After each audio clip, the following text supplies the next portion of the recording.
Yo, what's up? What's up, y'all? How y'all doing this afternoon?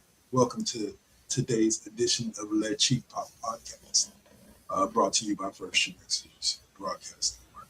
I am your host, Dark Lord 100, and with me today is the one and only Dave, aka Room Squire. What is up, brother? Hey.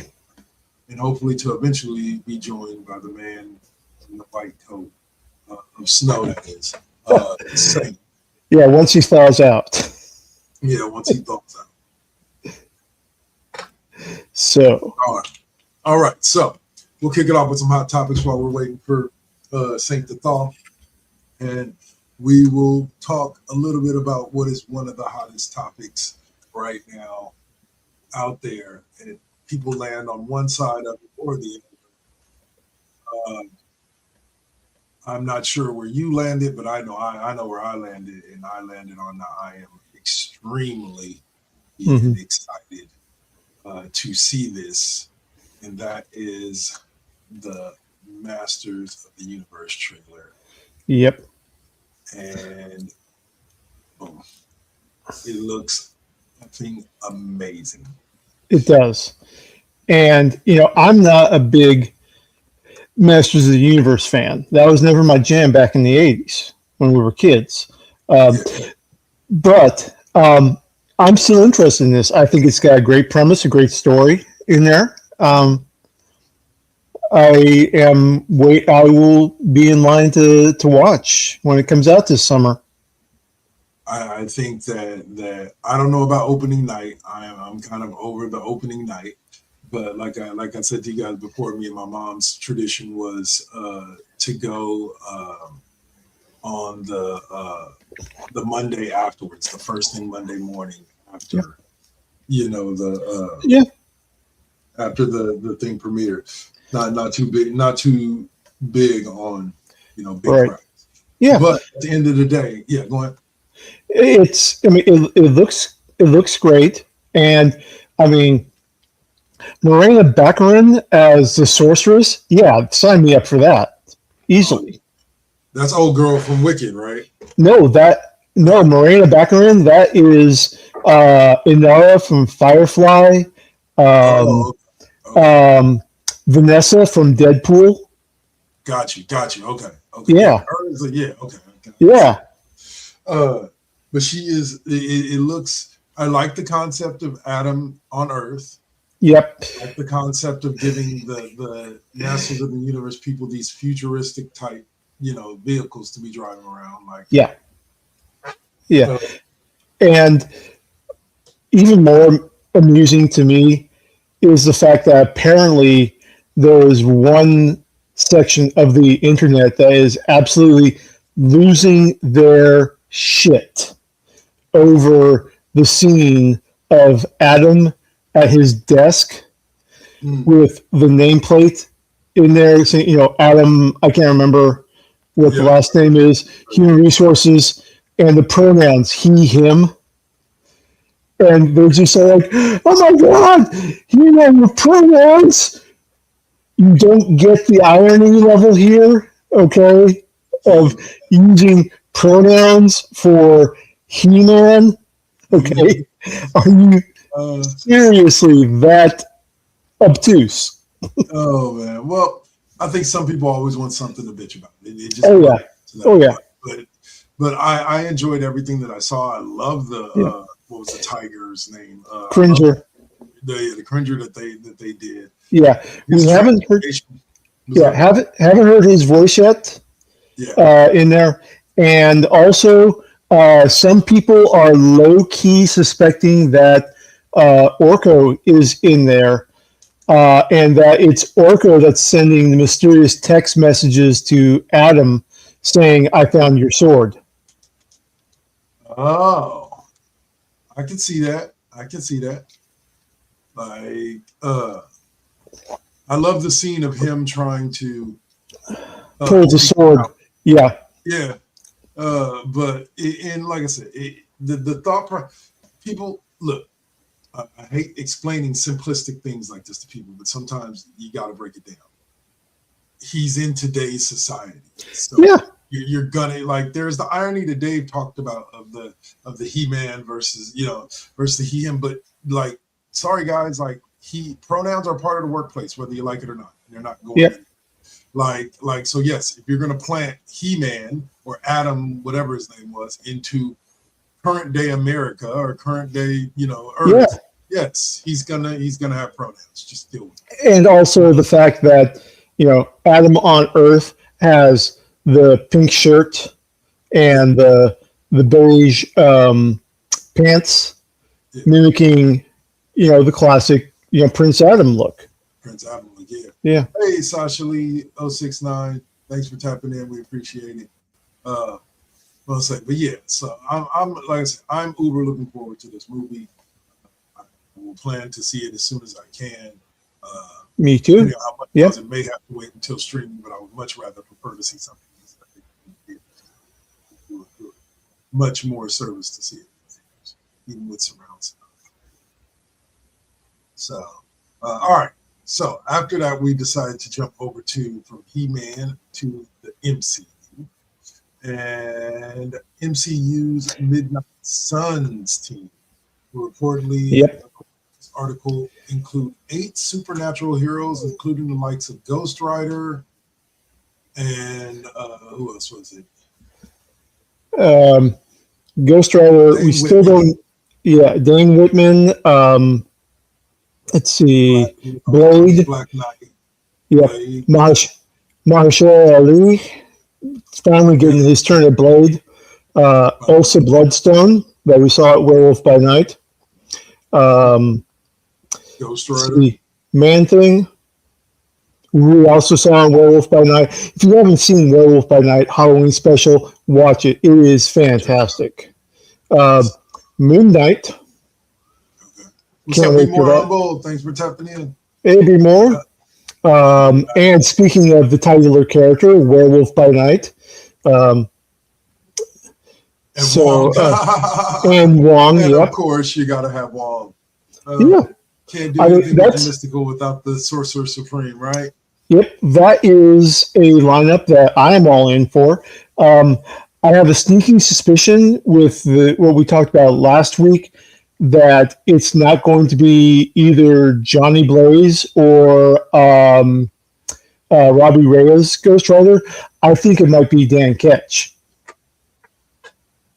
the 90s Ghost Rider, the 90s revamp Ghost Rider. I wanted to see Robbie Reyes run to the big screen. I know, but Robbie, it's not a motorcyclist anymore with Robbie Reyes. Right. He's got a sweet car, but oh god, that car is like it's just not the same. Yeah. You know what I'm saying? Yeah, I feel what you're saying. Like, don't get me wrong, I understand why you're.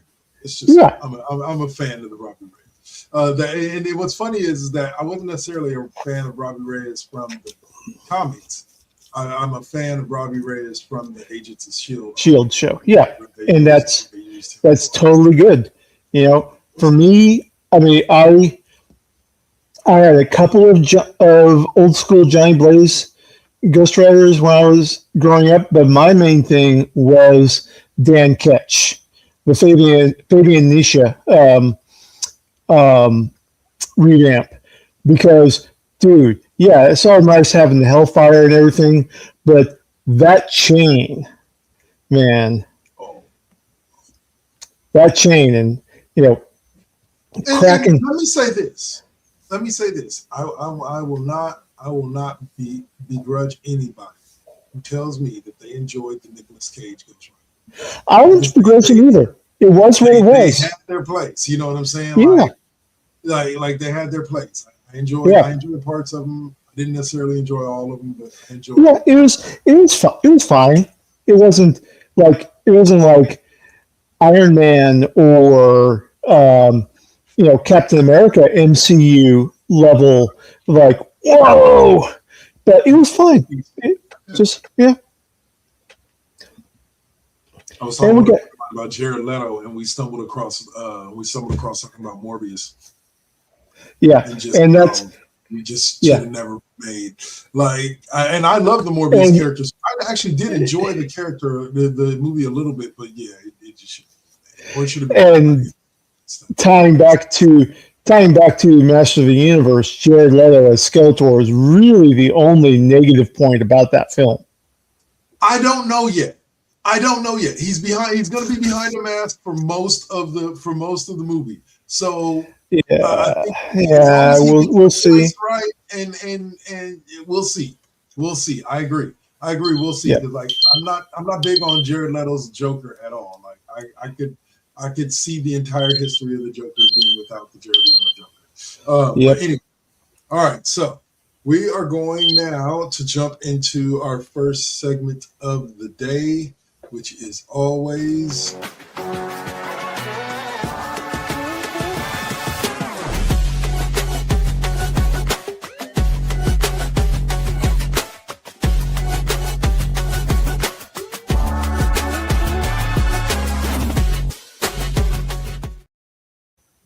Pop Culture Corner, where we talk all things pop culture, and boy, do we have a full slate today. Absolutely.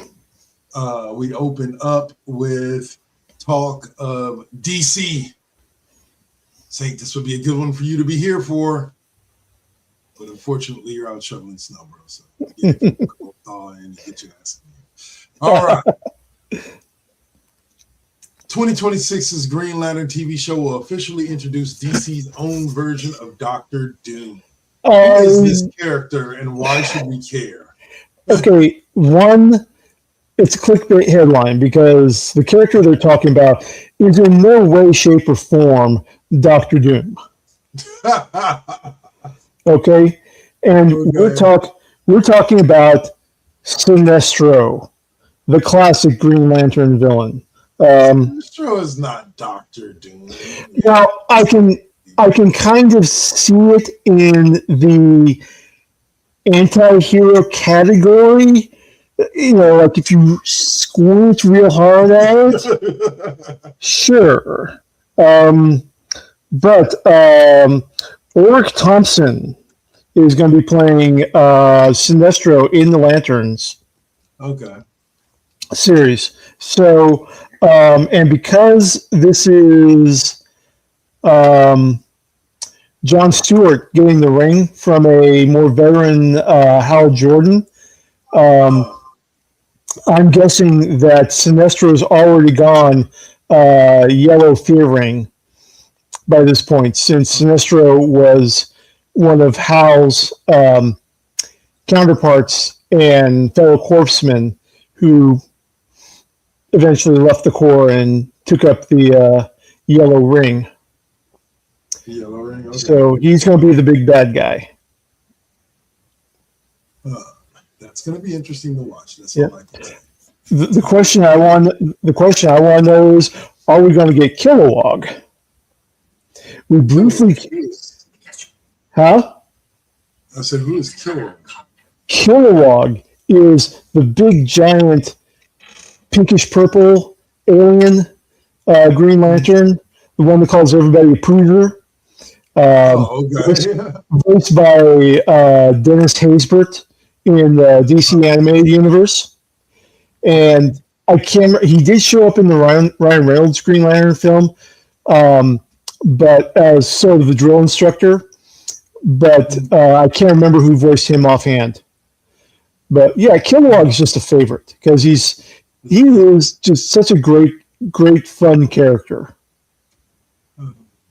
We'll say, did you, just a real quick side tangent that ties into DC in general, real quick, is have you seen the pictures of Jason Momoa as Lobo? Yes. Girl from the Super. Yes. I was like, yeah. He was perfect to play her. Came right out of his. I saw the clip of him coming right out of his trailer in the full makeup, chomping on the prop cigar. Yeah. And just he's got the swagger, he's got the attitude. Like anyone doubted that Jason Momoa would have the Lobo air about him. Like, unfortunately, I need to look up who the actor was that played him on Krypton. On Krypton. He was pretty decent, but Momoa much better fits the part because Momoa is a lot more imposing of a dude. Oh yeah, definitely. You know. Yeah, but also at the time of Krypton, I think that DC was in the middle of. In the comics, Lobo was more of a sophisticated Bastich. Gotcha.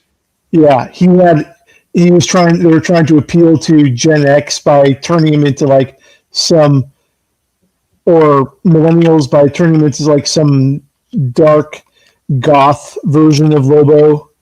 Yeah. Yeah. Well, I was gonna say they turned him that into didn't last long. They turned him into Rob Zombie. Like, no, but no, I'm saying the original Lobo is like.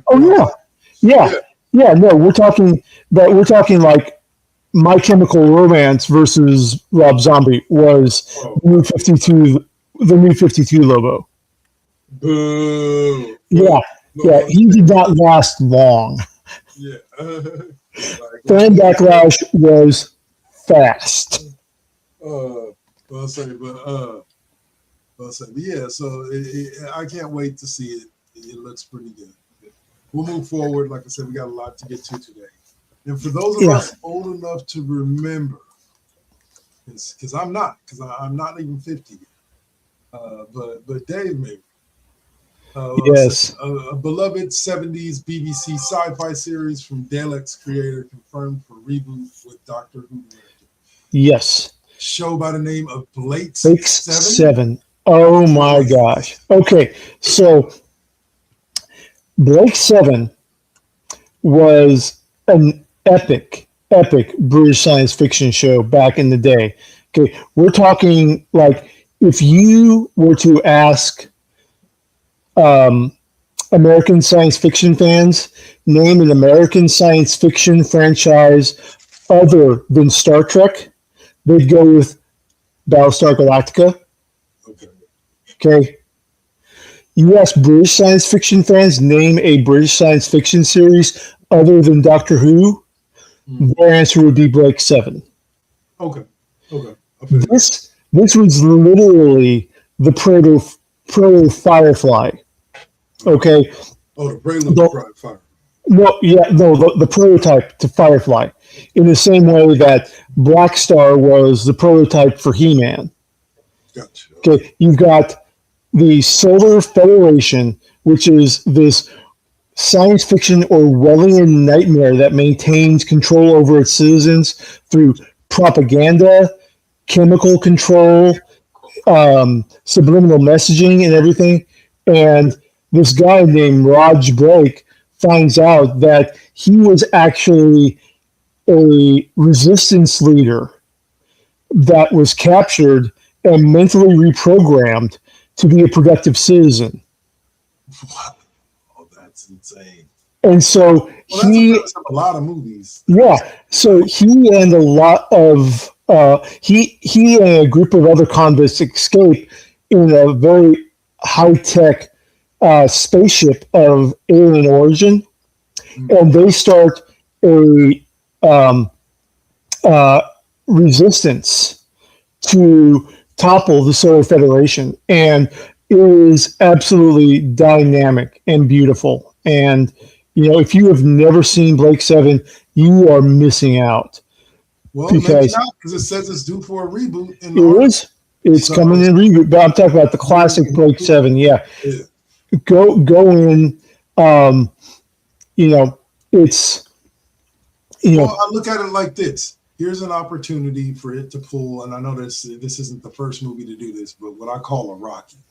Rocky, for those of you people who don't know, not Rocky, but the Rocky Horror Picture Show. For those of you who don't know, the Rocky Horror Picture Show, when it was originally released, bombed in the theaters, bombed hard, hit the ground and went splat, but found a resurgence in fandom as a late night movie on Saturday nights, right? Which the fans got to interact with the movie because it was a late night movie. And so And so it found its level of success. Maybe upon the reboot, the original series can refine some success as people will go looking for the original to find out where this came from. Okay, yeah. So just checking out, seeing if. Hold on a second. That was not what I should have done.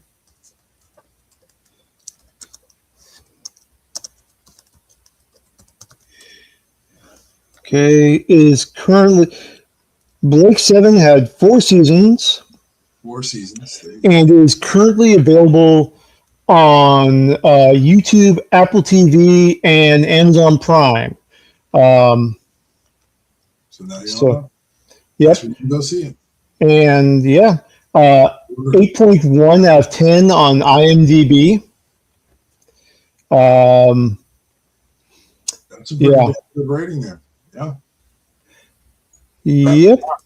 So go watch it. Classic science fiction show coming out from the British Isles. And as you know, British science fiction makes up for a lack of special effects, or special effects are more in the homemade direction, by telling incredible stories. That's a great swap off. Yeah, I'll take stories because a book doesn't have special effects. Yeah, good story can keep you entrenched all night. All right, so we will move from that into the Star Wars universe. Yeah. Yes. Star Wars Maul Shadow Lord is it a show or a movie? It is a new animated series that's going to be coming to Disney Plus this year, and it's going to be focusing on Darth Maul with Sam Witwer back as the voice of Maul. Are they going to use Ray Park's No. what you call it for the fight scenes? No, it's an animated series. Well, I know. I was thinking they could do the little bubble thing where they track with the movement trackers. This looks pretty interesting. And yeah. Darth Maul was one of the most interesting characters in Star Wars. Yeah. Not just because of his actual background, but because as you saw, April 6th. Yeah. There you go. And it's also going to be Maul versus the Inquisitors that we saw in Star Wars Rebels. Really? And it's the Emperor realizes. We already knew that the Emperor realized that Maul was still alive in Clone Wars. That epic fight where Palpatine shows off just how much of a badass he is by taking on Maul and Savage Opress at the same time and kicking both of them. Yeah. So I think that this is going to be Maul escaping from the Emperor and going underground to reestablish his credentials as a crime lord. Okay. The lead up to Solo. Okay. And so when does it start? April 6th. Oh, you know what we got to get on, man? Like, I lost my Disney Plus subscription for like a week. I right in there. It's Wonder Man. Wonder Man is Tuesday. Tuesday, the first episode? Tuesday is first episode. Yeah, I don't know if it's going to be a full block of streaming or if it's going to be a once a week thing. Don't know yet. We'll find out. All right. And Wonder Man's been getting great critical reviews. Because I'm pretty sure it's an amazing, what we call it. Oh, yeah, real quick side tangent. Shout out to Sinners. Oh, yes, Sinners. Nominations for in Oscar history. And Delroy Lindo, Oakland boy, Delroy Lindo, also getting flowers at age 70 something. Nice, good. I mean, talk about a hard-working man who's been around the block a couple times, finally getting recognition like that. A guy, a creator I follow on different choice. He's like, a valid point. He was like, "Do you want to know the last time black-led film dominated the Oscars like this in nominations, but unfortunately didn't win a single one? Was The Color Purple." I can see that. But that he was talking about that not to put down the Oscars, but to show how just having these nominations to an extent. Yep. Because these type of movies don't normally get that level of respect. No, they don't. I hope that Sinners, because to be honest with you, from what I've heard from everybody who's seen it, I've yet to have a chance to see it. Sinners was this movie that came out last year. It's on HBO Max right now. Yes. So it's on my watch list. I just have so much stuff I'm trying to just push through, real life and watching life, that it's coming up. It's coming up on my watching, definitely before the Oscars hit. But yeah, congratulations to everyone around on Sinners. Of course, there's the cynical take about how it's not going to get anything in there. I just have to remember, hey, remember that year that Silence of the Lambs swept the Oscars? He brought up the same thing. Yeah, the guy that I was watching, he brought up the same thing. So this is not unheard of. Hope springs eternal in there.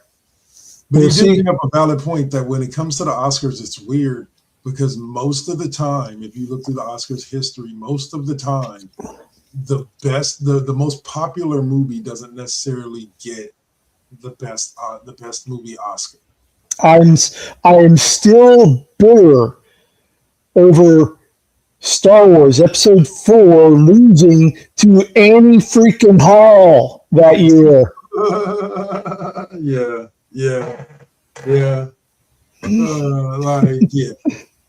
Give it its due. Come on, let Sinners be the first one that's Oh my God. Awards and right. Yeah. So all right. Well deserved all around. Yeah. Well deserved. Now, speaking of well deserved, we now have a classic 10-part sci-fi masterpiece is officially getting a new streaming home ahead of a major series revival. And ahead of its major series revival, Stargate SG-1 is officially getting a new streaming home serving its continuation of the 1994 film Stargate. The sci-fi series aired for 10 seasons on various networks, including Showtime, Sci-Fi Channel, and Sky One from 1997 through 2007. It is now officially coming to Netflix as of February 15th. You'll be able to watch all of Stargate SG-1. I remember the show was a thing. I didn't watch it, but I remember when it I know our boy Jameel Hemphill is going to be sitting his kids in front of the TV and going through all 10 seasons with them. But no, you don't understand. Like, you got to watch it. This ties into something that happens like 7 seasons down the road. Don't worry. All going to come together. Yep. Oh, man. But like I said, I know it was a good show because I watched my boy be excited over that show. Yeah. I watched the odd episode on there. Just sometimes we get too spoiled for choices, and you got to make decisions on what you're going to be watching. No, 100%. Like, trust me. Like, I don't know many people that watch Suits, but I think it was one of the best shows that came out during its 9-year run. Delivered every season, but not many people did. Same thing with Leverage. Well, I can't say that. I've yet to meet a person who saw Leverage that didn't like Leverage. So, exactly. Yeah. Even Mr. Hemphill liked Leverage when he finished watching. Oh yeah. Watch Redemption. Okay, so let's see. Next up is Henry Cavill's Warhammer TV show. We've got some first hints of cast, setting, and story. Talk to us about it. Okay, let me pull that up. I'm still on the mobile broadcasting platform, aka my laptop. So, all right. So, we have. All right. So, Henry Cavill just dropped a symbol on social media from Warhammer 40K that kind of led people towards the direction of what he might be planning. Okay. So it is the Imperial Twin Eagle.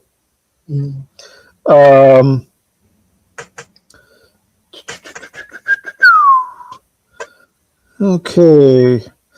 And it looks like what he's going to do is the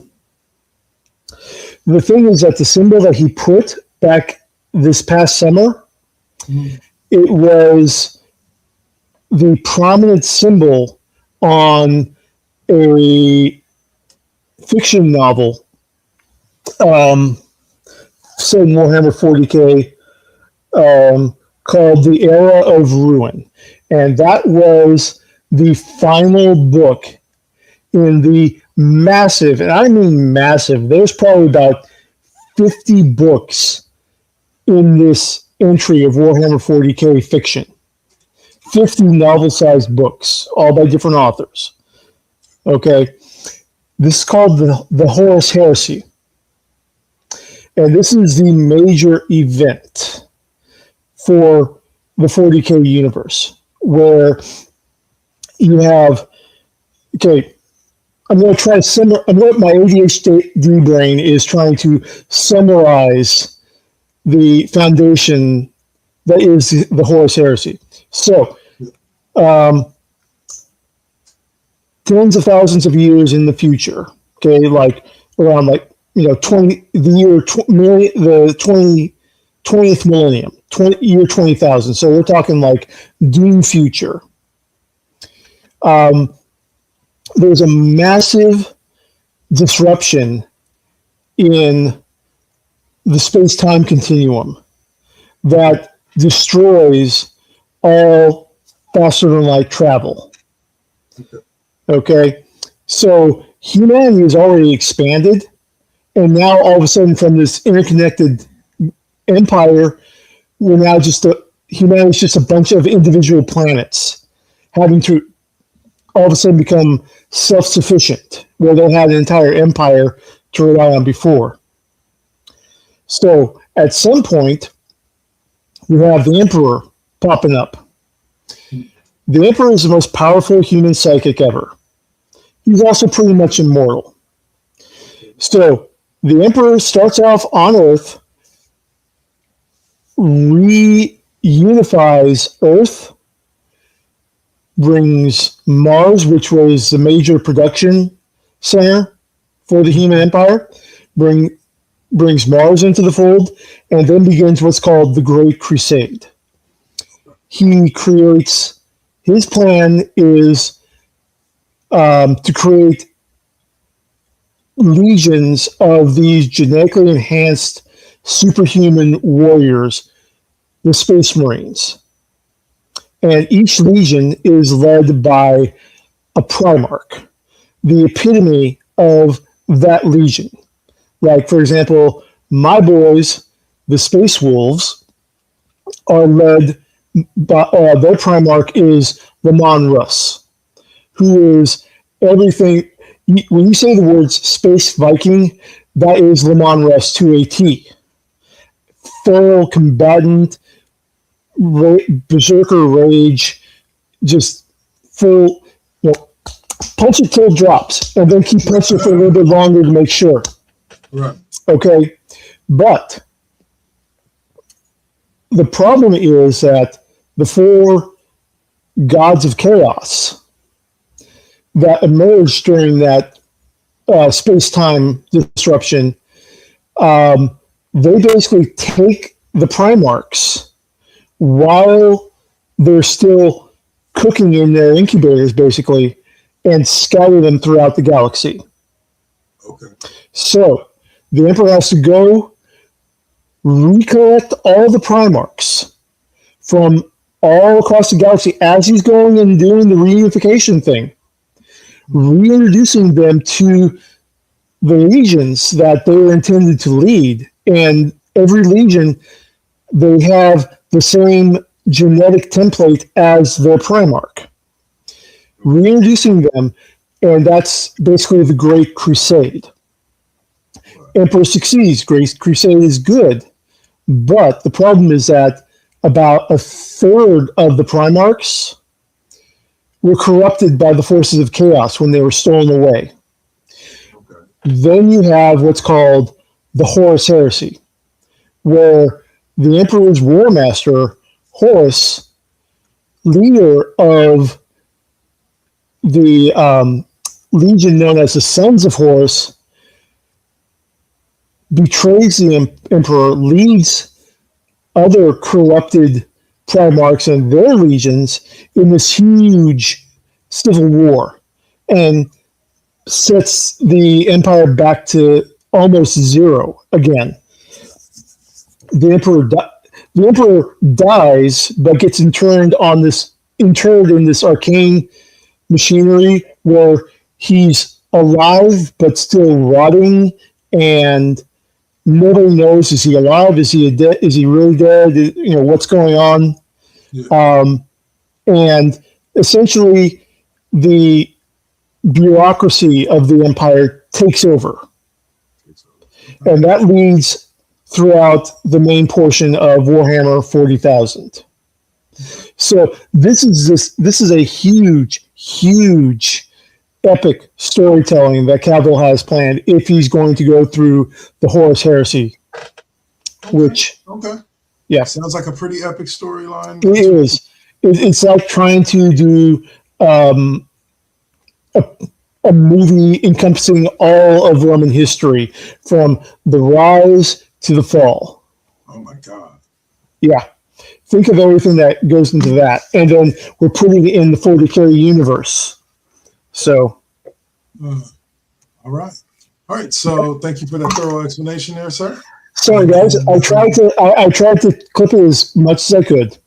No, it's okay. It's okay. No saint means we had time. All right. So next story up is Daredevil officially defends the Punisher for killing Kingpin in 2026.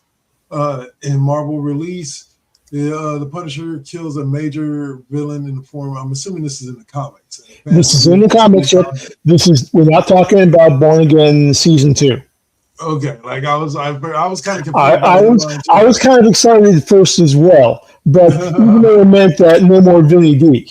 So, but this is the storyline for 2026 for the Daredevil comic, right, where Frank's going to be arrested for killing Wilson Fisk, and Fisk isn't mayor of New York anymore. Okay. The mayor of New York in Marvel Comics is Mr. Luke Cage. Really? Not Luke. Yeah. Nice. Okay, but Kingpin's back up to his old tricks. Frank gets his shot, cuts off the head of the snake. Okay. But gets arrested. Okay, rather than shooting it out with some cops that Frank assumes there are some good ones in the mix trying to arrest him, he just decides to de-escalate and is arrested. And Matt Murdock's going to be defending him in court. Which is of course, perfect, because that's the way it should. Oh yeah, of course. So Peter Parker came up across legal troubles, who was sitting in his living room talking to Aunt May, but Yep. Exactly. There's two people. When you are a Marvel character and you come across and you need legal trouble, you don't call a 1-800 ambulance chaser. You're going to call either Matt Murdock or Jennifer Walters. Yep. One of the two. One of the two. Okay. And apparently this is, go for it. The name of the book is? The Name of the book is Enemy of My Enemy, a Daredevil Marvel crime novel. And it'll be released March 24th, 2026. Yeah. And interestingly, this is not going to be a comic book. This is going to be an actual paperback, hardback novel using Marvel characters. Yeah. They've done it before.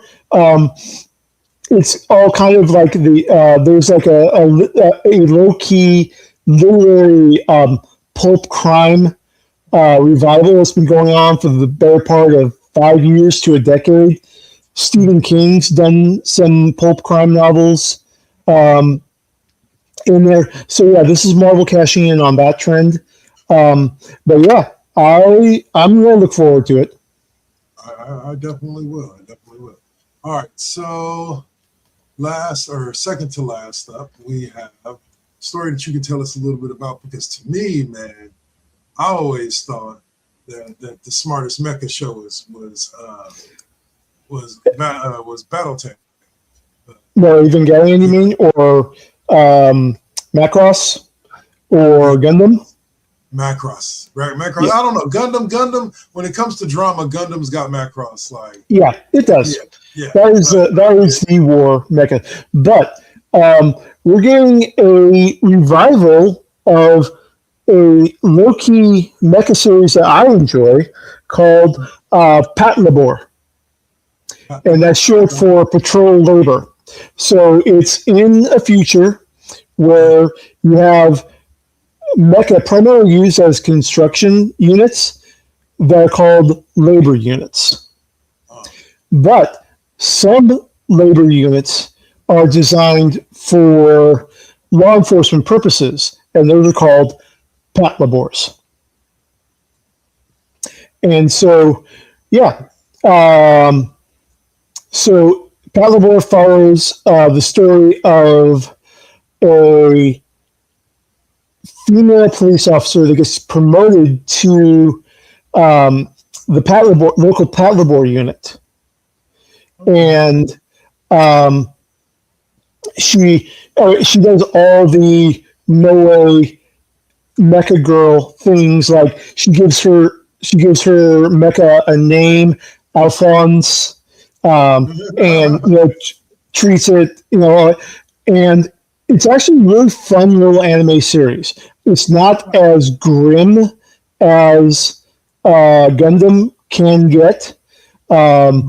It's basically it's an anime criminal procedure with mecha. Yeah.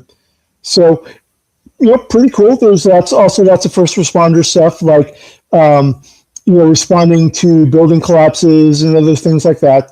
The mecha also have the Patlabor units also have the RoboCop style holster in the leg, where literally whenever they need to shoot stuff, they've got a mecha sized 357 Magnum looking gun that pops out of their hip. Nice. Yeah. That's dope. Yeah. Even though I did like the idea of with Robotech in Macross Plus, where when they transformed into the robot, the little thing became like a little gun, and then other than that, it slipped back under, and it was a thruster, and I'm like, okay, how you shoot? And okay, all right, cool. Yeah, it's all yeah. So yeah, it's really cool. I suggest that you watch it. Let me see if original Patlabor is streaming anywhere.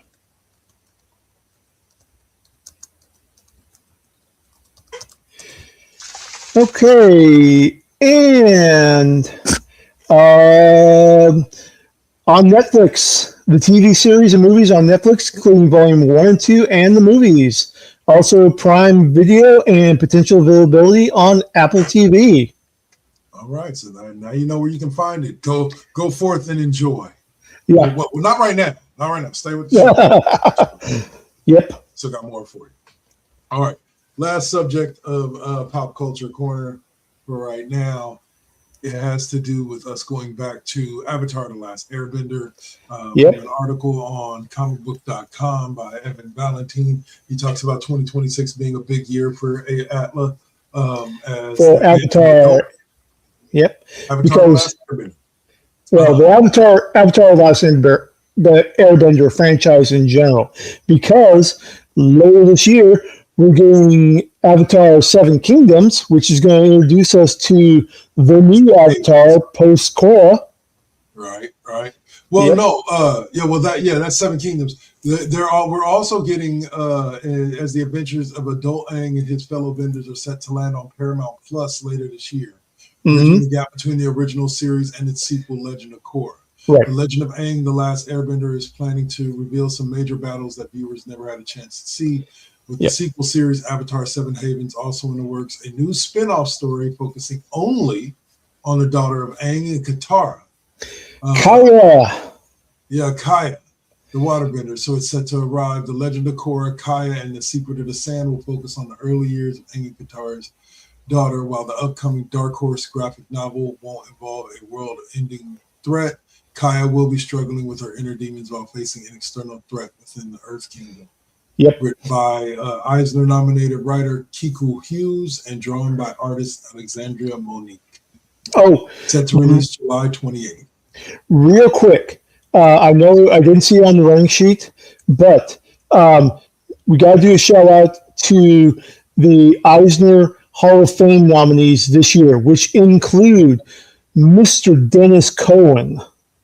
Nice. All right. Okay. All right. Also, some pretty big names like Gene Colan and legendary manga artist Go Nagai. Go Nagai. Right on. Finally, yeah. So, long overdue people getting their recognition from the Eisner Hall of Fame. Nice. Okay, but getting back on track. Yeah. So, if you watched Legend of Korra, you remember Tenzin's sister, the waterbender with the grayish hair. That's Kaya. She's going. Yeah, it's going to be in her early years. It's going to be interesting when they're talking about wrestling with her inner demons. Kaya is confirmed she is a lesbian, so this could be some struggle with sexuality going on here as well. Discovering and finding herself and who she is, especially in the face of being the daughter of Aang and Katara. The Avatar himself. Yep. Like I said, this is another one of those universes like Lord of the Rings, like Harry Potter. Well, I can't say Harry Potter personally, but Addams Family. Like I find myself wanting more and more of these universes. It's so rich in potential. Yeah, it's never ever enough. Speaking of last subject, I'll toss out there. Last random subject is I've been watching the Interviewverse or whatever you want to call it, AMC. I've been getting caught up. I finished, like I said, I finished Interview, which was 2 seasons. Mm-hmm. I finished Talamasca, which was only 6 episodes, but it was really good. Good. And now a friend of mine has got me starting to watch The Mayfair Witches, and it's pretty good. All of which are available, with the exception for Talamasca, because that's brand new. You can only find that on the AMC. But you can find the other 2 series on Netflix. Mayfair Witches is there both seasons. I'm about 3 episodes deep. It's pretty good. But like you said, rich universes. Absolutely. Yep. A little story about Louis and Lestat. And now we have a full-blown universe. But all right. So if on that note, we are going to pause and take a little break as usual. Before we do SmackDown? Yeah. Before we got a lot of wrestling to talk about. So if you don't like the idea of talking about big sweaty men slapping meat, as Big E would put it, then I would suggest if you're watching this on replay, fast forward by about 45 minutes. If you're not, come back in about 45 minutes. Take a break, drink some water, take your meds. Yep, do what you got to do. You bet. Seek some therapy. No, anyway. Therapy works, people.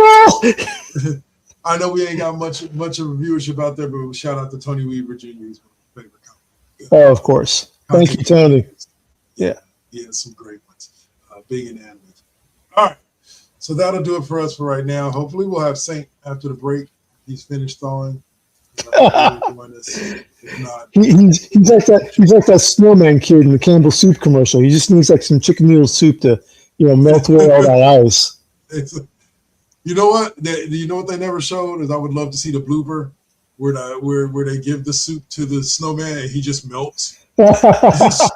It's just like a carrot sitting there on top of a bunch of things. And they're like, oh, what have we done? Yep. All right. On that note, y'all, we'll say we're out. See you on the other side. Peace.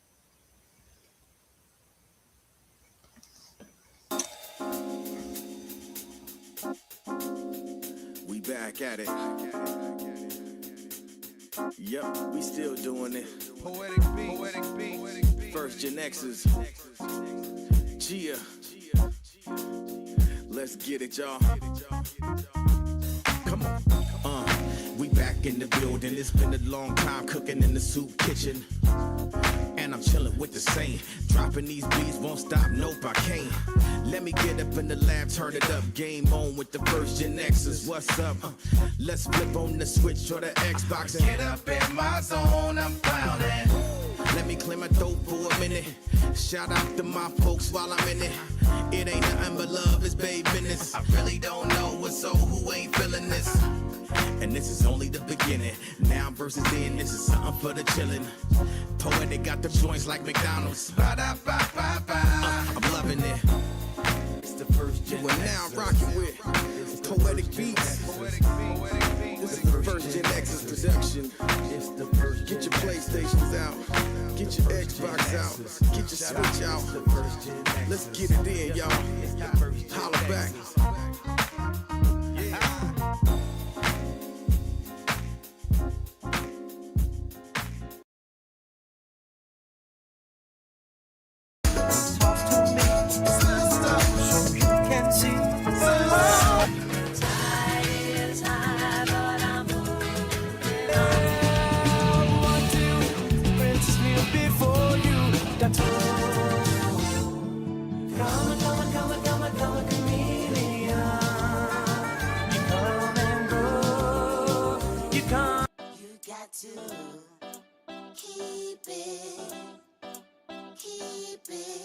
You got to keep it lovely.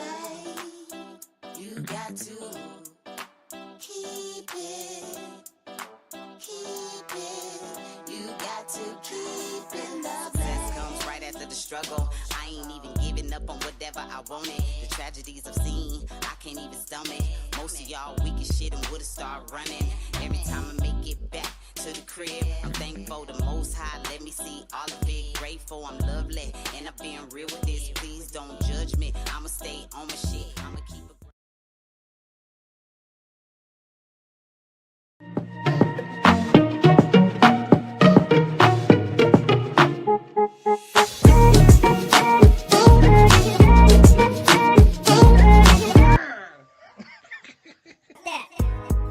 You getting on my nerves.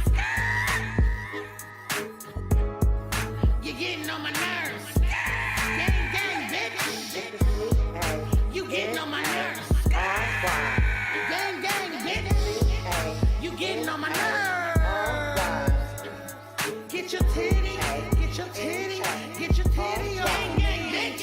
Get your titty, get your titty, get your titty on. I said what I said. No, please don't tell on me. No,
All right, and we are back.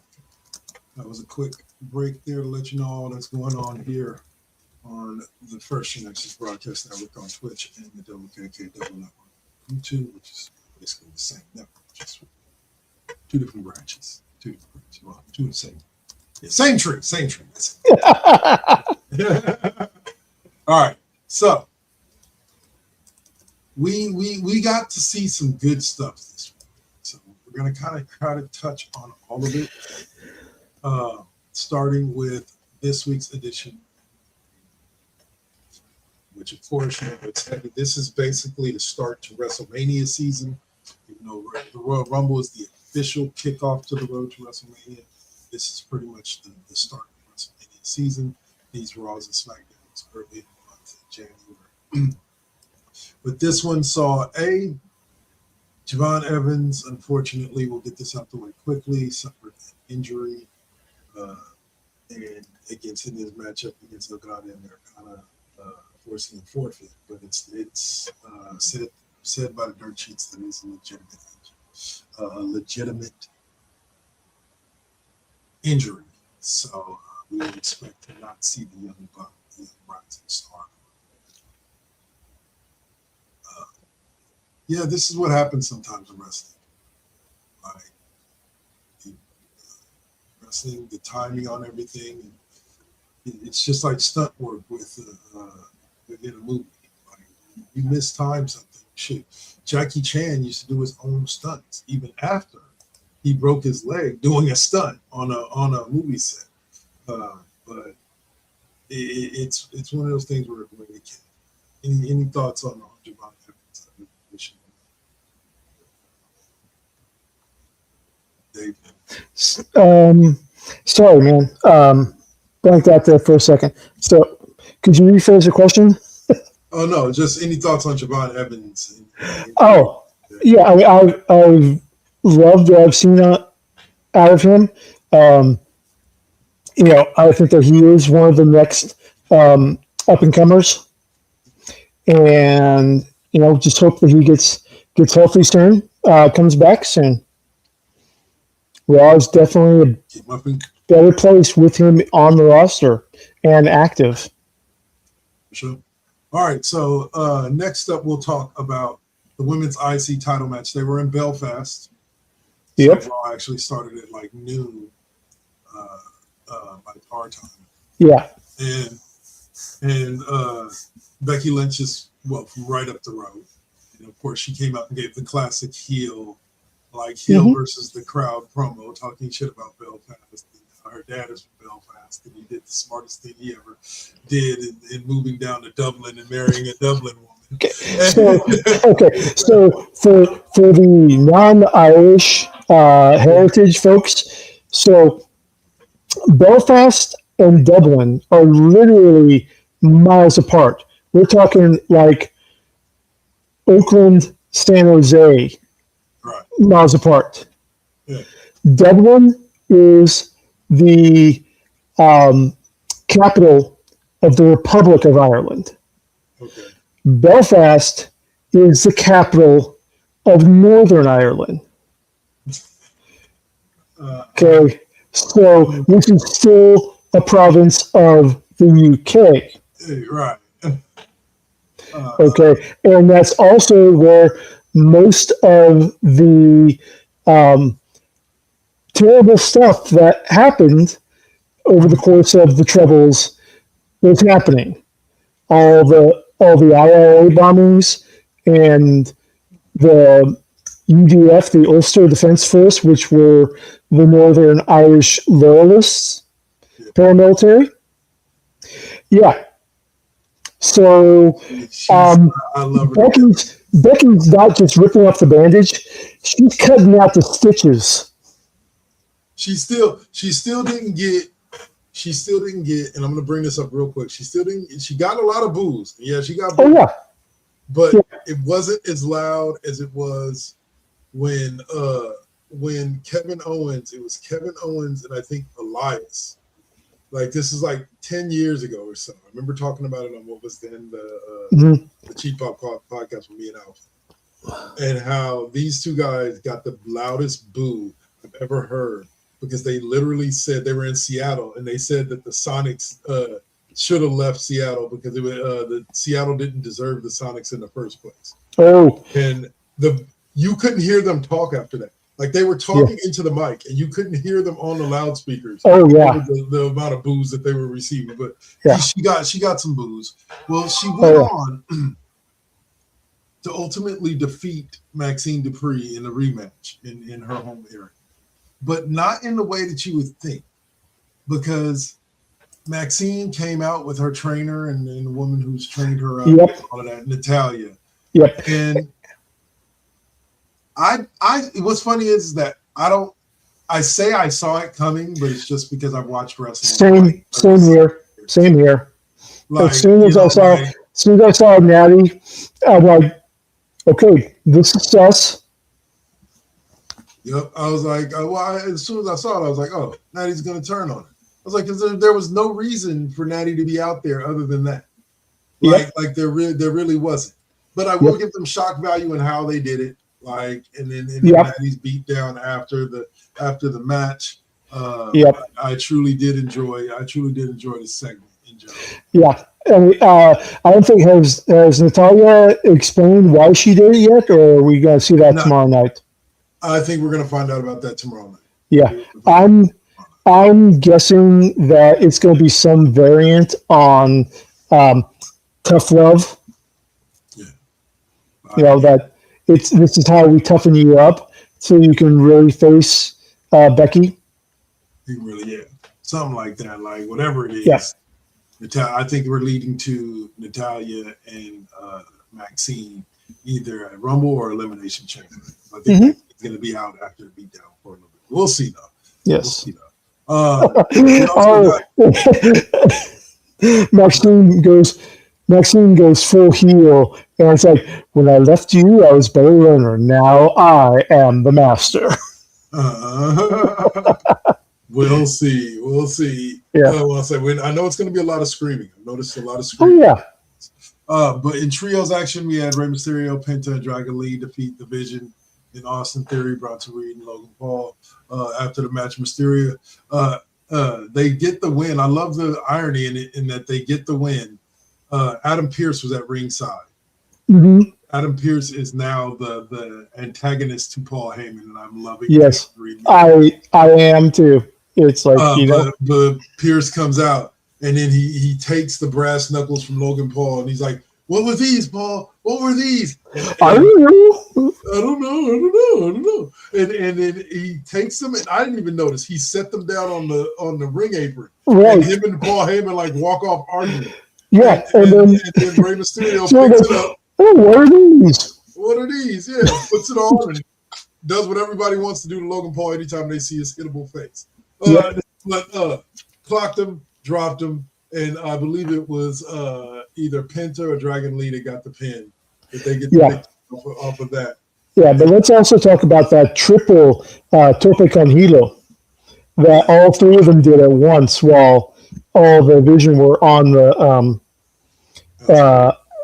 outside of the ring. Yeah, that was beautiful synchronization. And it was Dragon Lee and Penta who did the cross ring run, and Ray just added in a standing flip over off of the close side rope. Yeah, he didn't go back and forth like that. He just I like that trios team. The Morgans, 50s, 60s, come on. Give me a break from all that cardio. But here's the thing about it, is when it comes to lucha, like Ray's been doing like lucha style wrestling. Oh God, yeah. he's been doing WWE style wrestling for over 2 decades. Yeah. You know, so like to him, like it's got to be so easy to just. I'm not saying it doesn't hurt his body when he's. I know, but and also someone had to hold the rope down for Penta and Ray Phoenix. Oh no, Dragon Lee. Yeah. Even though that's a trios match I would love to see is Rey Mysterio and the Lucha Brothers against anybody. Oh yeah, against anybody. I don't care. I mean, no disrespect to Dragon Lee. He's been doing great. He's amazing. It's just we want the Lucha Brothers back. Yeah, and we will get them soon. I'm pretty sure. Like I said, Triple H has a game plan. When he signed them, he had a game. So like, let's just see how. But all right, so we went over that. AJ Styles had an interesting confrontation with Gunther, as of course he comes out and gets in his face. You know, starts chanting, "You tapped out, you tapped out," because he did. He tapped out to AJ. Y'all saw it. But they challenge each other, and AJ says he wants a rematch at the Royal Rumble. Right. And Gunther up the stakes and say, it's a retirement match for you. Yeah.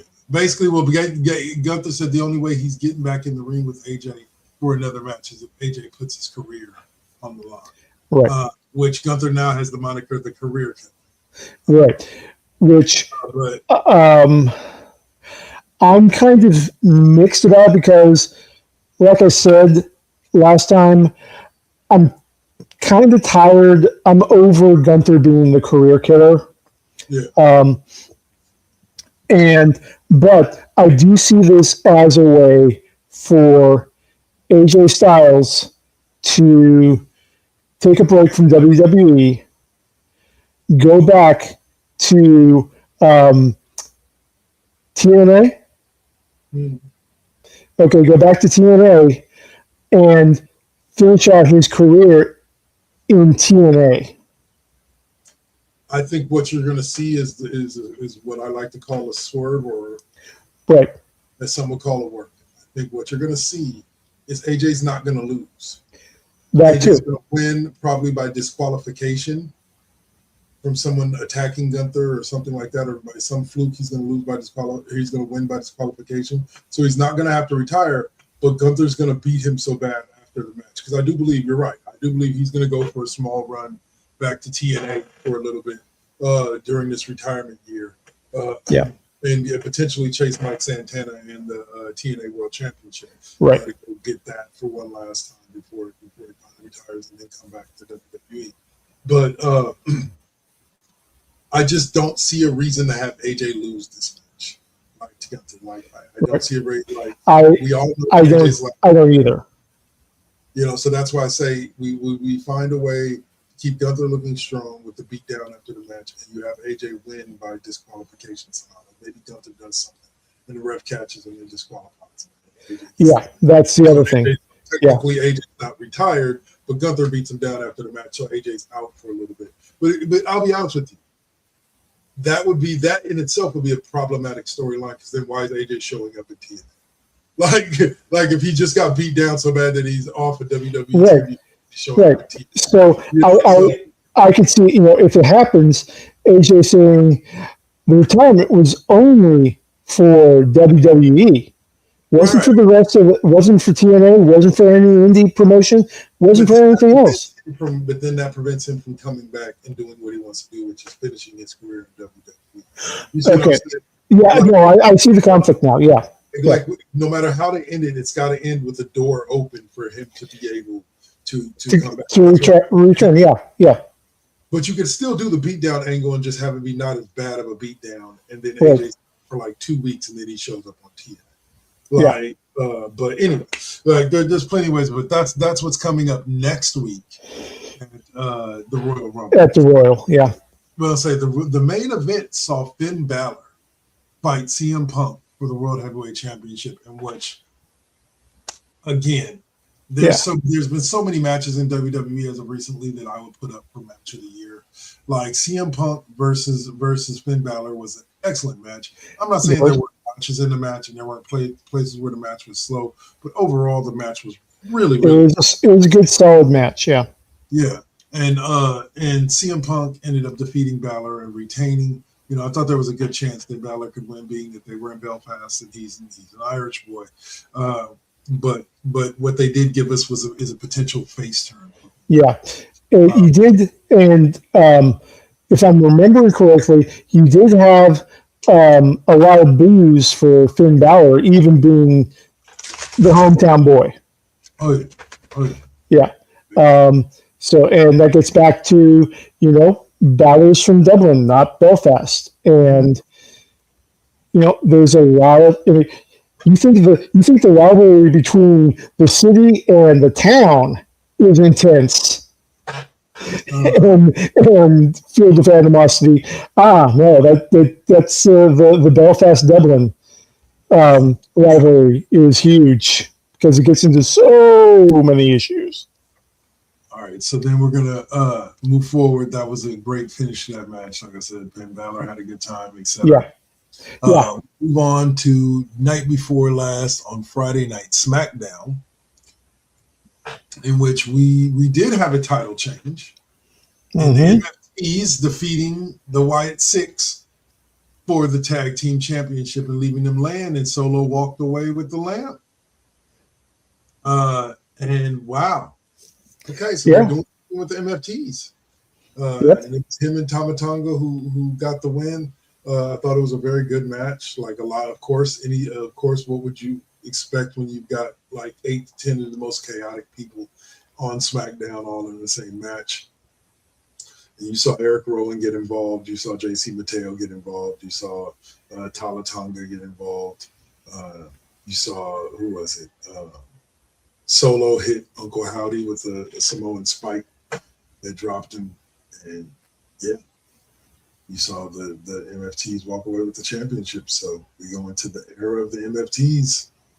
We're going to get a bloodline-like run out of this team. The bloodline started off with Roman winning the Universal Championship. Then it moved on to the Usos winning the tag championships and them consolidating it all. Yeah, that was a great match. We finally got our rematch of Ilya Dragunov and Carmelo Hayes, and boy, did they deliver.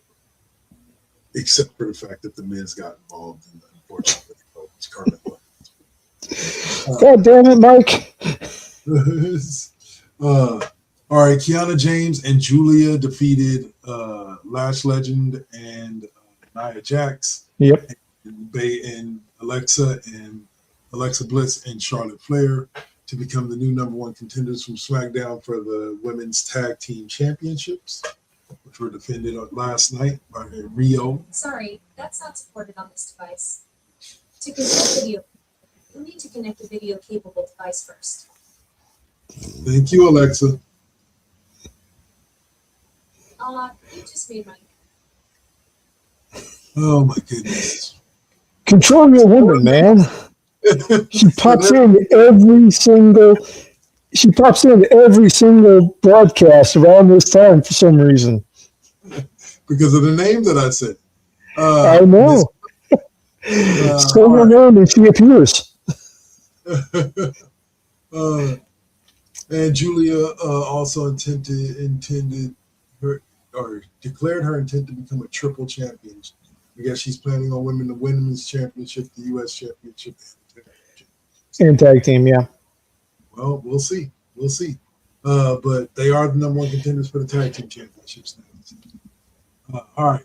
So Jade Cargill defeated Chelsea Green, and Jordan Grace came out and almost helped Chelsea beat Jade, but Chelsea took the L, and Jordan Grace declared herself.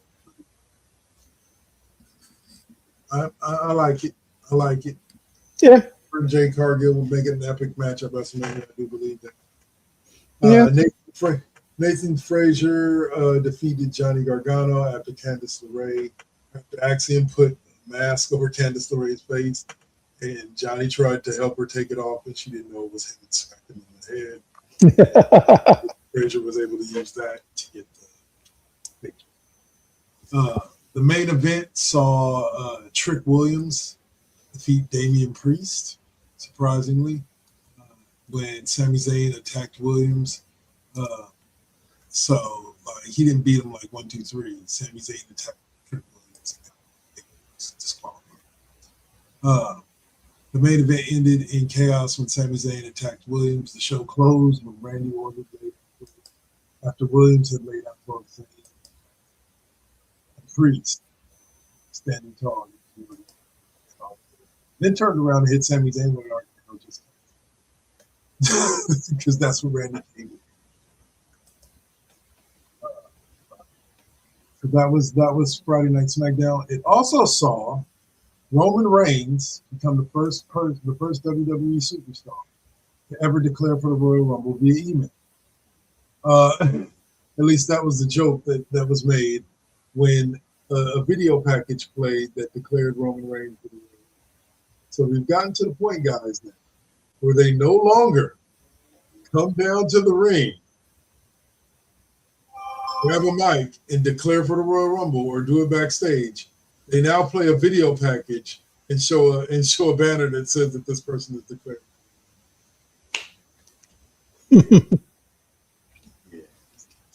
Okay, but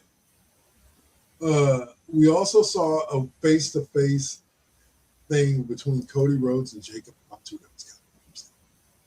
Like meet the press kind of face-to-face where they discussed where basically Jacob told Cody he's got no problem with him. He was really after Drew McIntyre. Cody says, "You cost me my championship, so now you got a problem with me." They say words to each other before Jacob walks up. And actually, hearing that will set up what we're going to talk about next, or what we're going to be talking about in the next few minutes perfectly. Like that segment was perfect for what ended up happening. Drew McIntyre also addressed all 4 potential challengers, cementing his role as social media troll and the heel. But he is the best at shit talking than any other WWE superstar. I wouldn't put him on level with The Rock, but as far as the current roster goes, CM Punk is still better, I think. Yeah. Yep. I think CM Punk's definitely better on the mic, but when it comes to just trolling and shit talking, I don't know. Drew gives him around. CM Punk just posted a abolish ICE pic on his social media account, and he does quite a bit of trolling on there. So he translates over to social media. Well, say all right. So last but not least was last night, and it was a very small, only 4 actual things. Like I think it was barely 2 hours show, and it was this week's Saturday night main event. It was basically the last big show, not Raw or SmackDown before Royal. Expected. Yep. We saw Rio defeat the Judgment Day in a women's tag team championship match that really started to show off or they didn't show off, but yeah, that was being the first wrestling match that happened on the show. We'll get to that in a second. It was a really good match. I mean, really good match. Like all 4 women shined at different points during the match, and Io Sky, I always love that girl, and yeah, like you gotta give them credit. The girls showed out.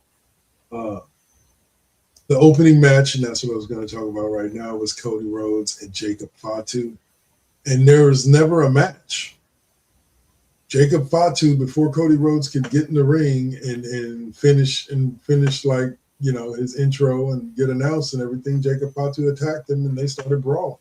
Mm-hmm. The referees came out and they started brawling with the referees and brawling with each other, and then they brawled out into the crowd and brawled all over the arena, and then they brawled up on top of this thing where Drew McIntyre then showed up and pushed Jacob Fatu through a bunch of boxes and then body slammed Cody Rhodes through a bunch of boxes and walked off. There was no match. Like just 2 dudes beating the hell out of each other. Yep. So Cody Rhodes goes on to be in the Royal Rumble and hopefully challenge Drew for the title at WrestleMania. But for right now, he's done.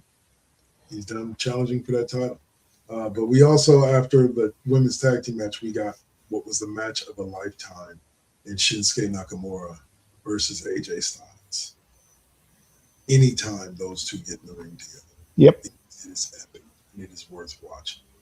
If you have never seen it before, I would say start with this match and work your way backwards, because they've had better matches as far as the way they did things, but in general, this was just a really good match. And so, Yeah. And and just respect between the two of them. I haven't seen Saturday Night Main Event, but I have seen the clip of AJ and Shinsuke both on the mat, and they look at each other, reach out towards each other, and do the fist pound. So there is I think shout out. Hold on, real quick. Shout out to Jay to the Row for raiding. Thank you, sir. But I think that this is. You think this is going to be the last time that AJ and Shinsuke meet up in the ring? I think it may be, because I think, like I said, I think there's something coming up with AJ taking a stint in TNA for a little bit. So it may be the last opportunity we had to see those two go at it, and that was, like I said, it was. But yes, the fist bump at the end, the respect those two have for each other, being that their rivalry, their camaraderie goes back decades, to New Japan, so on and so forth. And we close with the main event, which saw hometown boy Sami Zayn take on Randy Orton, Damian Priest, and Trick Williams. I expected that to be Matt Cardona. And it took me until these last 3 weeks of seeing Trick Williams on the screen every day of the week, or every show, every Friday at least, to realize that he's modeled his entire character after Booker T. Like from the braids to the moves that he does in the ring to the way that he talks, like his cadence, it's all modeled after Booker T. And I believe he trained Booker T. He comes from Booker T's Texas school. So right on to Trick Williams for being in the match, because this is a big match. But unfortunately for Trick Williams, Randy Orton, and Damian Priest, Sami Zayn will be going on to WrestleMania or to Royal Rumble face off against Drew McIntyre. Yeah, and I believe that Trick was just sort of celebrating in ring when out of nowhere. Yes. That was SmackDown when he was celebrating. Oh, that was on SmackDown. Got it. Yeah, that was on SmackDown. But Randy did his thing for sure. Randy did Randy. Randy did his thing in the match, 100%. But I kind of felt from the get-go, just from the presentation, Sammy talked about Sammy. I don't know, and I'm actually kind of like tossed up on whether or not Sammy's actually going to end up winning the WWE Championship from Drew McIntyre. Mm-hmm. Maybe they gave it to Drew just to set up this story so Sammy could have a small run to build. He's never won before. He's competed for one other time against Roman Reigns in that same building in Boston. So, I don't know. Find out next week. Only got a week to play. Yep. Next is the Royal Rumble. Yep. Early favorites for the men's, I would say, is probably like Roman Reigns, Cody Rhodes. Early favorites for the women's, Rhea Ripley, Charlotte Flair, Miss Bliss, since I don't want to wake her up behind me. So we'll see. Yep. All right. So next up is that'll do it. SmackDown. We don't have anything else. Now we can move on to Tech Tinker's favorite part of the show. Mm-hmm. That is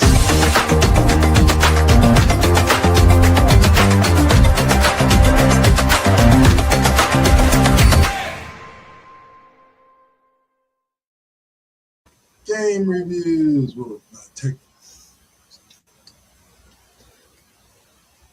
He said, "Whoever has the Imperial droid, tell it to mute." All right. Let's see. All right, so we'll open up with this one. You can take us away here, sir. GTA feels more alive than Cyberpunk 2077 because Night City doesn't feel like a real place. Says former Fallout and Skyrim artist. That aspect of it doesn't hit you in the same way. Which is absolute bullshit. Poppycock.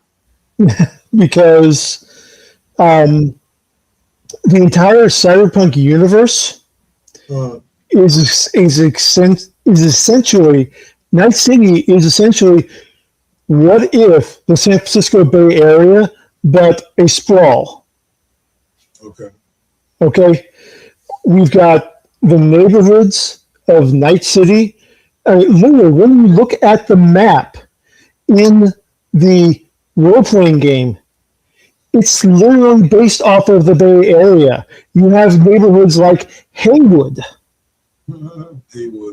Pacifica, and they all match up with the urban areas in your life. Yeah. Okay? It's... All right. Yeah. Okay. Mike Pondsmith, dude used his home area to create Night City. Okay, there is a lot of verisimilitude. Now, the question is, did CD Projekt Red translate that over well? It's to be seen, and that can be discussed. But yeah, it's it has the potential to be more realistic than Liberty City, Vice City, San Angelo, and all the other real life cities that GTA uses for setting their games in. And I think that there's also a sort of fantasy aspect to Night City in the video game that takes it out of the real world mode.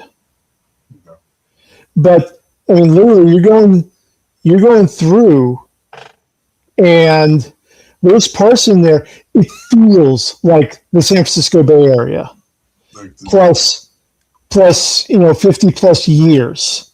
Okay, I mean, all these freeways going, sprawling all over as you're driving.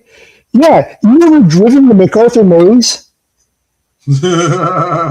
Okay, Yeah. you ain't got that in LA. You ain't got that in Miami. You definitely ain't got that in New York. Yeah. Okay, Right. but yeah, all the overpasses, all the connectors, all the just spaghetti dump of freeways. That's true life right there. All right. Well, next up, we're going to talk a little bit about the Nexus mods, it says. Yes. Okay. Well, go ahead. No, go ahead. Go for it. Nexus Mods kills its multi-platform mod manager in favor of its Windows-only Vortex app. We were competing with ourselves instead of solving the actual problems. Right. Okay. So, Nexus Mods, home to 1 million plus mods for your favorite console games. PC games, not console. Can't go on there to download your console mods. Yeah. But they had 2 different ways to download. And the main way was you just go on the Nexus mod site and you find the mod you want, you download it onto your computer, and then you unpack it. Okay, not that few extra steps in there, but then as everyone and their brother in the video game industry created their own game service app, EA Origins, Steam, every AAA producer coming out with, Bethesda with Battle.net and all this stuff where they cram all their games into one starting platform app that is usable for everything. Nexus came out with Vortex to manage your mods. Instead of having to dig through your files on your hard drives and click and make sure that everything is up to spec and installed or uninstalled as the case may be, or whatever. So they abandoned the website download, which is kind of what they were planning on already because, with the sale of Nexus mods. So now you can't directly download the mods from the website. You have to go through their proprietary starter program, which is Vortex. Is that a bad thing? Or? It's a thing. It's a thing. Okay, fair enough. It's a thing. Some people are going to be complaining about how it's not. People who are more tech-minded, like possibly tech tinkers, have him chime in if he's in. They may be more happy with the way the old way was done because they had more control and they also had more intimate knowledge of how to do all the commands. It's like the difference between Windows and MS-DOS, if that makes sense. If you're of a certain age of tech development, you can navigate MS-DOS. It's not a problem. Beyond that, you're used to Windows, and you don't understand the framework, the command structures, or anything relating to MS-DOS. It's an extra step that you have to learn how to use rather than just the graphical interface. He says he's here lurking. Okay, so the next subject up is that of Chinese modder combines Xbox Series S, PS5, and Switch 2 into a single console. It is the turducken of consoles, people. This is a serious feat of engineering. How do you trim down parts that are otherwise necessary for consoles to function? X and Z utilize a trifold design that places the three printed circuit boards, the printed circuit boards, PCBs, opposite one another at a slight angle, allowing a single heat sink to connect to each of the main APU cores directly. Right. With only one system running at a time, a single cooling system is sufficient, though we have to imagine the PS5 would push the system the hardest. X and Z also cut down on extraneous connectors, such as different HDMI headers, power supplies, reducing each console to just its main PCB and onboard chips. Yep. So, again, it's impressive. I'll say that. And I would imagine that you're going to have to give a significant cooldown procedure for switching from Xbox or PS5 to one of the other two consoles, because those two get much, much hotter than the Switch. The Switch is like an afterthought. Okay, but we all know, we've all had the red ring of death. Yeah. We know that one of the first things that you've got budget for when you're getting a new Xbox or PlayStation is you've got to get some type of external cooling device for there when you're playing for a long time. So I don't think that it's going to be successful going from playing, like, say, 3 hours on an Xbox and then logging out of the Xbox and switching over to PS5, going for another 3 hours. Yeah. And then, hold on. Tech Tinkers just chimed in. So, imagine this. Imagine if they just used an emulator. Oh, yeah, I know. Yeah, I know. But he says, it says the only thing, it says this thing is so cool, but check this out. It says the only thing that still needs work, this is the article on CW.com. It says, he goes, I don't think Nintendo Xbox 5 is going to work, is going to catch on. Yeah, I don't. Again, because I agree. I think that's more because of the cooling issues. Well, Okay. yeah. No, he was just saying the name, the funny. Yeah, I know. But Yeah, just I know. Also, this is news coming out of China, so take its with a grain of salt. abilities with a grain of salt. Yes, the proof will be in the pudding. It says to achieve a shared power supply system, the PS5 and Xbox Series S were wired in parallel with a single 250-watt PSU. The Switch 2 was wired in using a USB-C power delivery connection. The Switch 2 dock was redesigned and built into the case with a removable bay for portable mode. Yeah. Okay. So apparently you can actually remove the Switch 2 from the overall unit, which, okay, that's great, because having a stationary Switch 2 defeats the actual purpose of having a Switch 2. Or having a Switch in general. Yes. So the Switch is supposed to be portable. Right.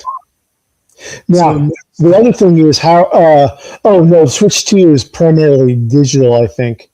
I don't know if they actually have a chip reader in there. So, but thinking if it's that part of the thing is detachable, then you can add in the chip anyway. Yeah, very true. All right. So our second to last subject of the day comes to us from Ubisoft, who cancels 6 projects, including Prince of Persia: Sands of Time remake, closes 2 studios, and confirms further layoffs and major company restructure. But it's not because they're unionizing. Ubisoft wants to make that very, very clear. It wasn't because those game studios were considering buying a union or buying into a union. It's here's what's funny to me, right? Is it kind of feels like, look, man, look. We have to cut some more people to make it look like we didn't cut them because of the union thing. Exactly. If we cut more people, then they can't say it's just these people weren't willing to unionize, and we were cutting them too. So see, that's the big picture. That's how we fool everybody. Yeah. It wasn't exactly what it was. Anyway. Yeah. It's just more Ubisoft idiocy. Yeah, the heads of the corporate ownership shooting themselves in the foot. Yeah. Okay. So next up, I don't know about Wildlands, man. It didn't mention anything in the thing, so probably not. Didn't know about what? He asked about did they cancel Wildlands? Possibly. I don't know. Let me take a look. Let me scout through that article real quick. We'll move on to the next topic. Okay, but keep on going. All right. I was just going to say, did Ubisoft cancel Wildlands? Oh, yeah. No, they have not officially canceled it, according to Google. Yeah, and the article says that the launch before the end of March is expected to be the remaster of Assassin's Creed Black Flag. Gotcha. Okay. He says it's not, Tech Tinker says it's not Ubisoft the people in the UAE bought the studio and they're chopping it off because they suck. Yep. Yep, corporations do suck. You're right about that. All right. And apparently the corporate restructure, Ubisoft, their global development's going to be split into 5 creative houses. Creative House 2 is going to be dedicated to shooters. For The Division, Ghost Recon, and Splinter Cell, Creative House 3 will focus on live experiences like For Honor, The Crew, Riders Republic, Brawlhalla, and Skull and Bones. Creative House 4 is narrative-driven and fantasy-oriented, like Anno, Might and Magic, Rayman, Prince of Persia, Beyond Good and Evil. So yes, Beyond Good and Evil 2 is still in the pipe works. And Creative House 5 will be family and casual gaming, including Just Dance, Uno, Hasbro, Idle Miner Tycoon, Catch Up, Hungry Shark, and Invincible Guarding the Globe. Okay. So that's how it's all going to lay down. I don't believe he mentioned Skull and Bones, did you? No, I don't believe that was on the list. All right, so our final subject of the day is kind of a big one, kind of. And that is the Xbox Developer Direct 2026. Everything including a new Double Fine game. Yep. So let's share this screen real quick. First up that was announced is Beast of Reincarnation. Yep. Which is coming. It's going to be available day one with Game Pass Ultimate, and it is a Game Freak game. It's a what? Game Freak, aka the Pokemon Company. Game Freak is the developer that does everything Pokemon. Oh, okay. Yep. Yeah. Yep. So it's going to be an unforgettable blend of action, strategy, and mystery. So, yep, but you are going to be wandering around with a companion. No word on if that companion is going to be non-human that goes into a shiny little ball when you're just walking around and don't need them.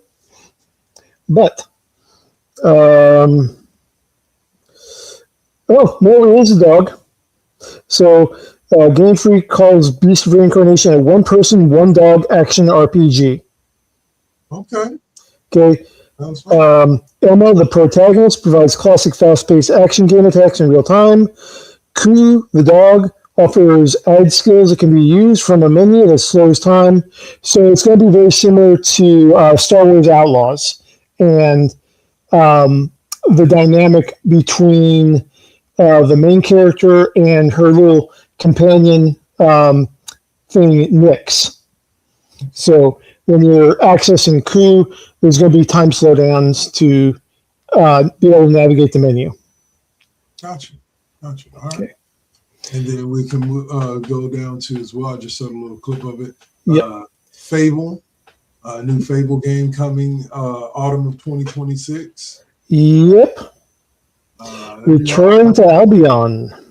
Sounds great. Sounds like an amazing. Yep. Yeah, Fable was always a good series for the original Xbox. Done by Playground Games.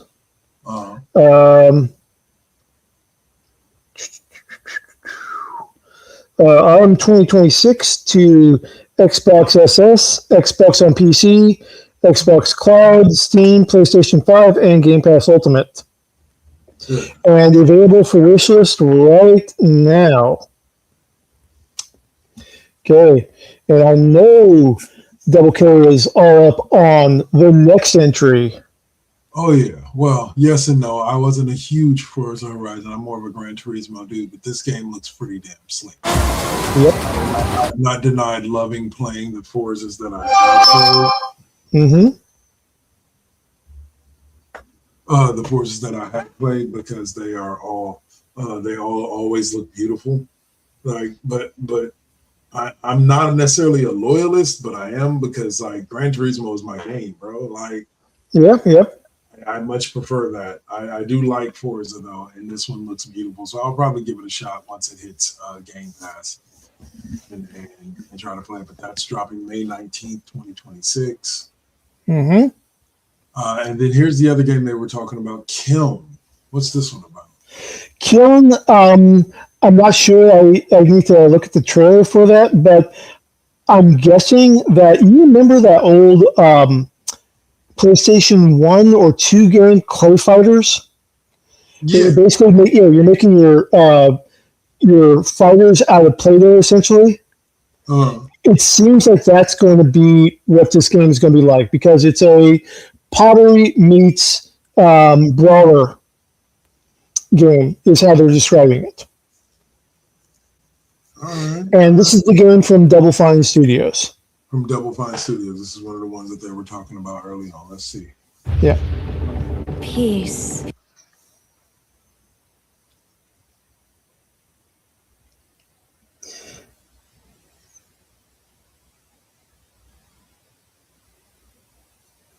It looks interesting. So we'll be making little vases that come to life.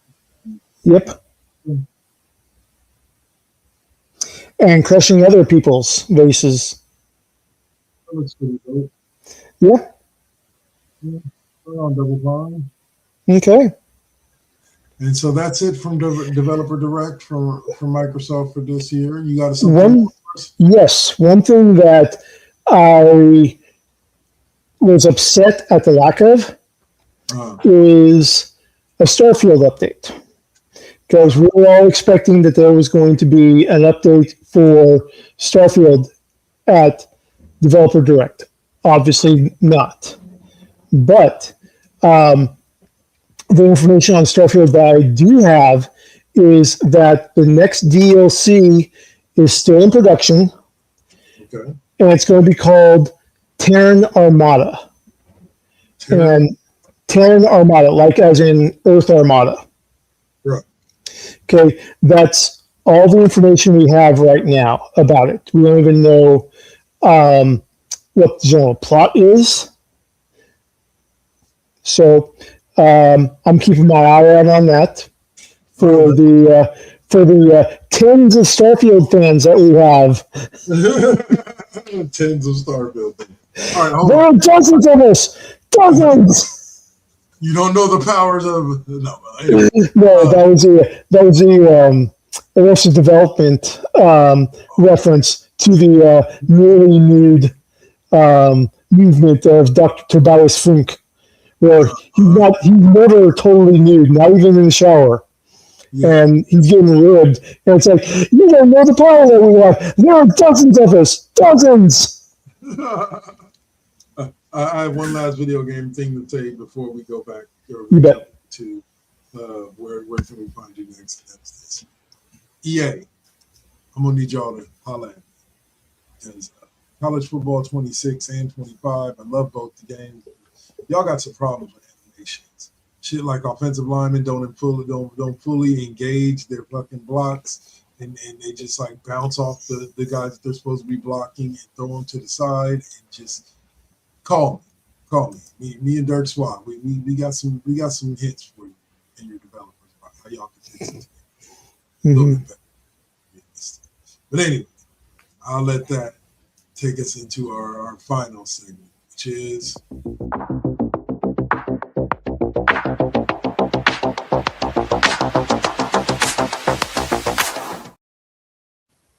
all right. Where can we find you next? Where we talk about what are the next shows and times that you can see us next?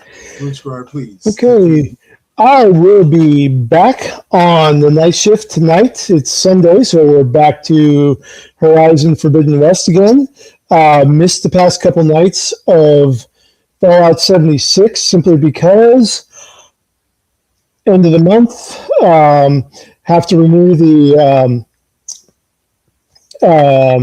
Fallout First subscription for another couple months. So I wasn't able to log into the private session that I usually play in.